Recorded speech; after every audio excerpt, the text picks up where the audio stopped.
세월호가 목포 신항에 도착했습니다. 침몰한 지 3년 만에 이루어진 세월호의 마지막 항해를 동행 취재했습니다. 세월호를 육상에 거치하기까지는 난관이 적지 않습니다. 미수습자 수습과 침몰 원인 조사 등 앞으로 해야 할 일도 태산입니다. 박근혜 전 대통령의 구속을 두고 당연하다, 환영한다는 등의 반응이 나왔습니다. 시민들의 목소리를 들었습니다. 호남에서 문재인, 안철수 두 대선 후보의 지지율 격차가 한 자릿수로 좁혀졌다는 여론조사 결과가 나왔습니다. 여러분 안녕하십니까? 맹골수로에서 목포 신항까지 세월호가 침몰한 지 1080일 만에 마지막 여정을 끝냈습니다. 배를 빌려 마지막 항해를 같이 한 미수습자 가족들은 한순간도 마음을 놓지 못했습니다. 양현승 기자입니다. 진도 동고차도에는 굵은 빗방울이 떨어졌습니다. 자식들을 삼켜버린 세월호를 따라 세월호 가족들은 바다로 향했습니다.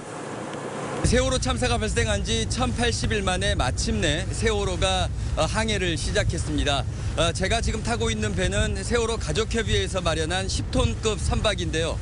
가족들은 오늘 세월호의 이동 현장을 이 배를 이용해서 계속 따라갈 예정입니다.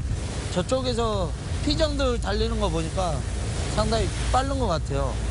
그래서 어찌되고 이렇게 또 세월호가 신항에 잘 도착했으면 바람이죠.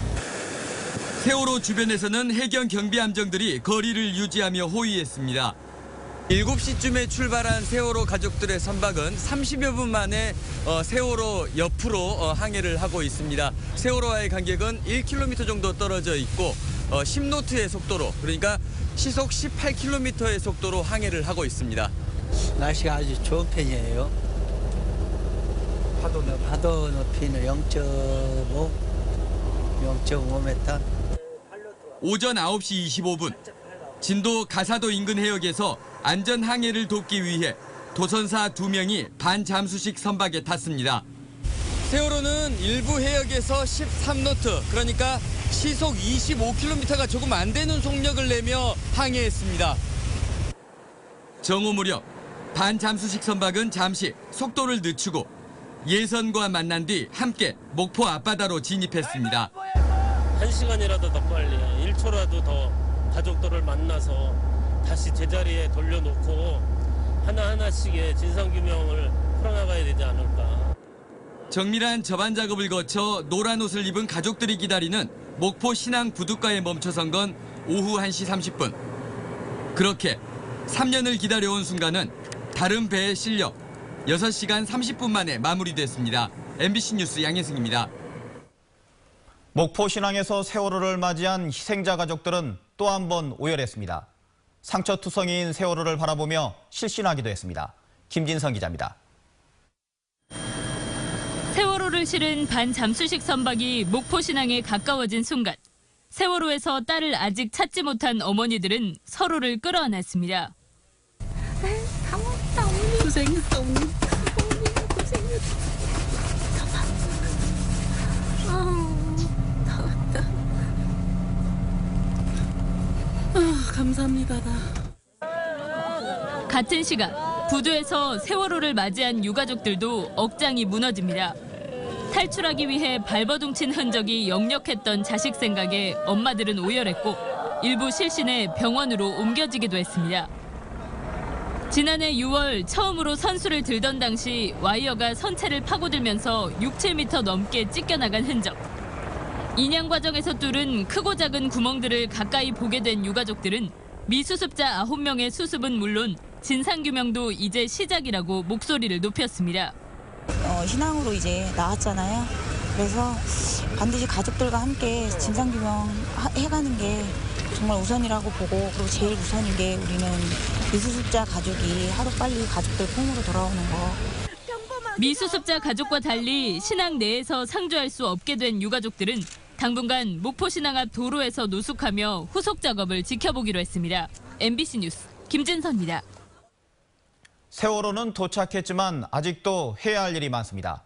세월호를 육상으로 옮기고 미수습자를 찾는 일만 해도 상당한 시간이 걸립니다. 김양훈 기자입니다. 세월호가 무사히 도착했지만 아직은 안심할 수 있는 상황이 아닙니다. 무게만 10,000톤이 넘는 세월호를 육지로 옮기는 작업이 남아있기 때문입니다. 가장 먼저 해야 할 일은 반잠수식 선박과 세월호를 고정했던 부분을 분리하는 작업입니다. 그리고 선체에서 밑으로 흘러내리는 뻘과 선박 갑판 위에 쌓인 진흙 등의 제거 작업이 진행됩니다. 현재 부두와 평행하게 접안돼 있는 세월호는 90도로 방향을 바꿔 배 뒷부분을 접안시킵니다. 이후 세월호 육상 거치 작업이 본격 시작됩니다. 반잠수식 선박에서 세월호를 빼내는 작업에는 모듈 트랜스포터가 투입됩니다. 선체 하중을 고려해 모듈 트랜스포터 연결 등 관련 설계를 조정하고 시운전을 합니다. 모듈 트랜스포터가 오게 되면 그 장비를 조립을 하고 세월호를 끄집어낼 수 있도록 세팅하는 그 과정이 오래 걸려서 작업이 수일 걸립니다. 초대형 선박의 무게중심이 흐트러지면 안 되기 때문에 그 어느 때보다 치밀한 계산과 숙련된 작업이 요구됩니다. 반잠수식 선박에 실려 있는 세월호는 4월 6일쯤 목포신항 철제부두에 거치됩니다. 총 6줄을 조립하고 시운전을 거쳐 4월 6일경에는 목포신항 철제부두에 거치할 예정입니다.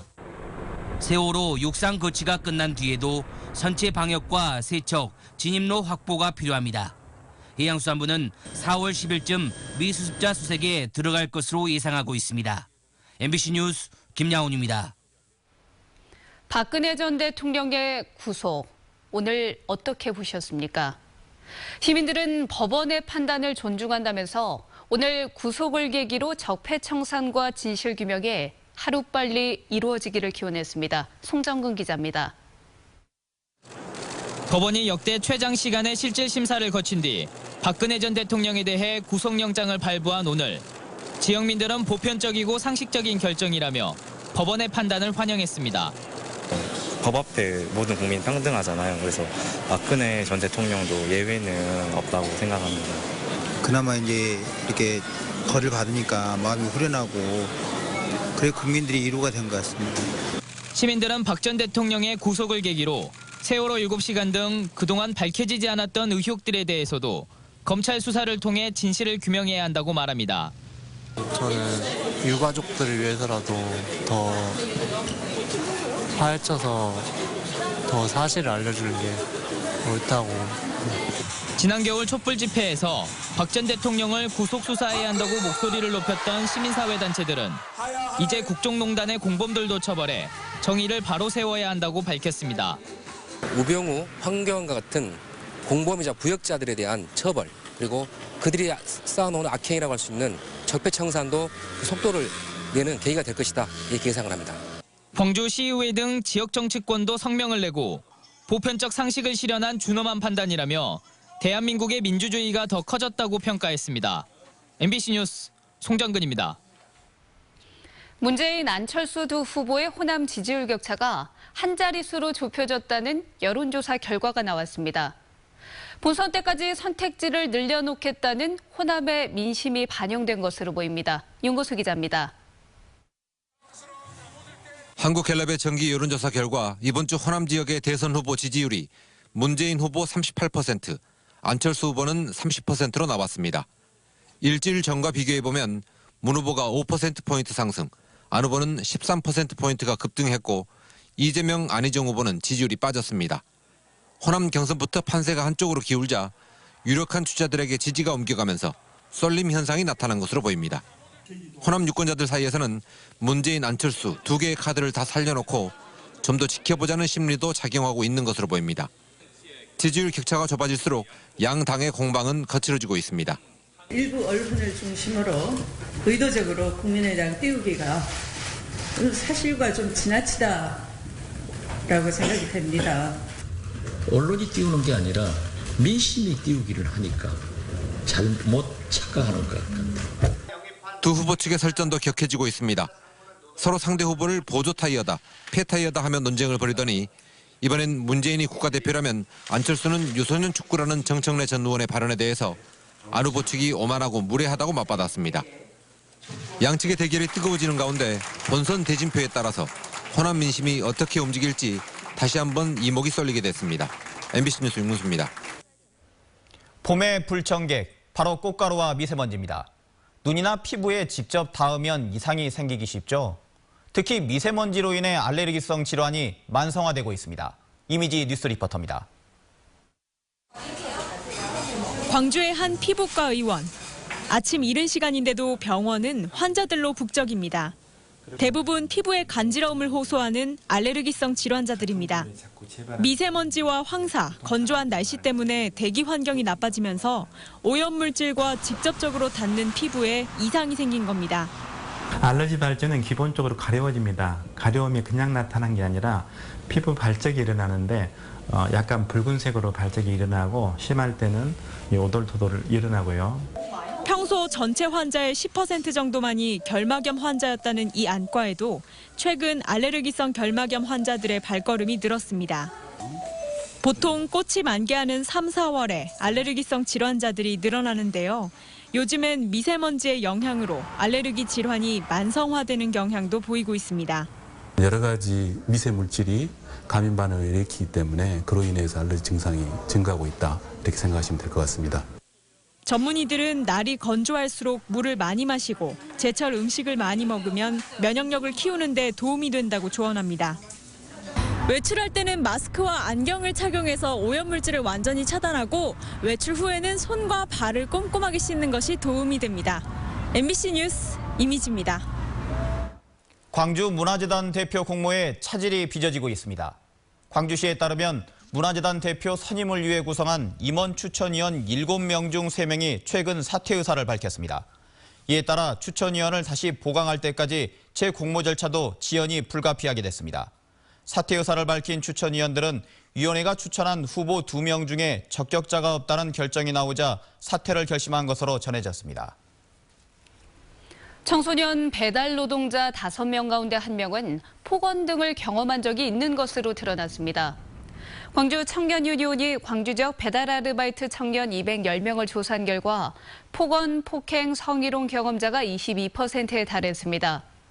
폭언 등의 가해자 비율은 고객이 65.5%로 가장 많았고 다음으로 상급자, 고용주 등의 순이었습니다. 또 15시간 이상 근무하고도 주 휴일 수당을 받지 못하는 비율이 60.8%로 조사됐습니다. 광주 지역 금융민원 가운데 보험민원이 가장 많은 것으로 나타났습니다. 금융감독원 광주지원에 따르면 지난해 광주에서 접수된 2,100여 건의 민원 가운데 보험 관련 민원이 66%에 달해 전체의 3분의 2를 차지했습니다. 다음으론 비은행 민원이 23%, 은행 민원 11%, 금융투자 민원 0.8% 등의 순이었습니다. 호남대와 광주식약청의 튼튼 먹거리 탐험대가 발대식과 함께 본격적인 운영에 들어갔습니다. 튼튼 먹거리 탐험대는 오는 11월까지 광주와 전남부 그리고 제주 지역의 어린이와 청소년들을 대상으로 영양과 위생교육, 조리 실습 등의 교육을 진행할 예정입니다. 방문 교육에는 특수 제작된 9.5톤짜리 푸드트럭이 활용됩니다. 고리 사체로 무리를 빚어 제명된 광양시의회 이혜경 전 의원이 법원에 제명 처분이 부당하다며 취소 청구 소송을 제기했습니다. 광양시의회는 이 전 의원이 의회의 제명 결정에 불복해서 광주지방법원에 소송을 냈다고 밝혔습니다. 이에 앞서 광양시의회는 연리 48%의 이자를 받아 챙긴 혐의로 검찰에 불구속 기소된 이 전 의원에 대해서 찬성 9명, 반대 3명의 표결로 제명을 의결했습니다.